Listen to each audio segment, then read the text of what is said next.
আমার বিয়ে হয়েছে আজ 50 বছর। আমার বিয়ে হওয়ার 45 বছর পর আমি মা হই। ব্যাপারটা অবাক লাগছে, তাই না? তাহলে শোনেন, আমার ছেলেবেলা বা বিয়ে এটা আর বাকি 5টা মেয়ের মতোই। এখানে বলার কিছুই নেই। আমি আর আমার বর ছিলাম খুব সুখী। বিয়ের পর থেকে সে আমায় খুব ভালোবাসতো। আমার বিয়ের পর থেকে বেবি চাইতাম, কিন্তু হতো না। এভাবে অনেক বছর কাটে, কিন্তু হতো না। আমাকে চারদিক থেকে মানুষ নানা রকম কথা বলতো। আমি শুধু তাহাজ্জুদ পড়ে কান্না করতাম। কত ডাক্তার কবিরাজ দেখিয়েছি, হিসাব নাই। এমনকি 10 বারের উপর ওমরা হজ করেছি বেবির নিয়ত করে, কিন্তু আল্লাহ আমায় নিরাশ করে। আমি আজমির শরীফে গিয়েছি খাজার দরবারে। কথিত আছে খাজার দরবার থেকে নাকি কাউকে খালি হাতে ফেরায় না। আমি খাজার দরবারে নিয়ত করে যেতাম। বেবির জন্য 7 বার গিয়েছি, কিন্তু বেবি হয়নি। অনেক দেশ বিদেশের ডাক্তার দেখিয়েছি বেবির জন্য, কিন্তু বেবি হয়নি। আমার বর চাকরির পাশাপাশি ব্যবসা করত, তাই মোটামুটি টাকা ছিল। আমি জীবনে এত টাকা উড়িয়েছি বেবির জন্য বলে বোঝাতে পারবো না। কিন্তু আমার বর কখনো তাবিজ তোমার এগুলো নিতে চাইতো না। আমিও যেতাম না। আমার বরের অনেক সম্পত্তি, টাকা পয়সা আছে। বলে রাখি, আমার বরেরা 2 ভাই। আমার বর ছোট। আমার বরের বড় ভাই আছে। আমার জাটা খুব ভালো, বোনের মতো। কখনো আমরা যায় ঝগড়া করিনি। আমার বর থেকে আমার যাদের টাকা পয়সা একটু কম ছিল, কিন্তু কখনো আমরা তাদের নিচু চোখে দেখিনি। আমার বিয়ের আগে আমার শাশুড়ি মারা যায়। আমার শ্বশুর বিয়ের 5 বছর পর মারা যায়। আমার জায়ের 3টা ছেলে মেয়ে। সত্যি বলতে আমরা বড় জাদের পুরো খরচটা আমরা চালাতাম। আমার বড় ভাসুর ছিল জুয়ারি। সারাদিন জুয়া খেলতো আর টাকা ওড়াতো। তার ছেলে মেয়েগুলো আমরাই মানুষ করতাম। আমি কখনো শ্বশুর বাড়ি কোনো দাওয়াতে যেতাম না, কারণ সবাই আমাকে বন্ধা বলতো।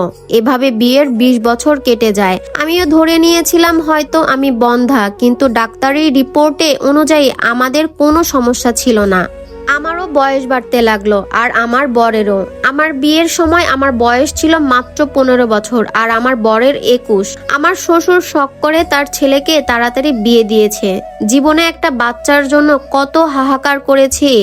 আমার আর বরের চোখের পানি একমাত্র আল্লাহ আর মক্কা শরীফ জানে।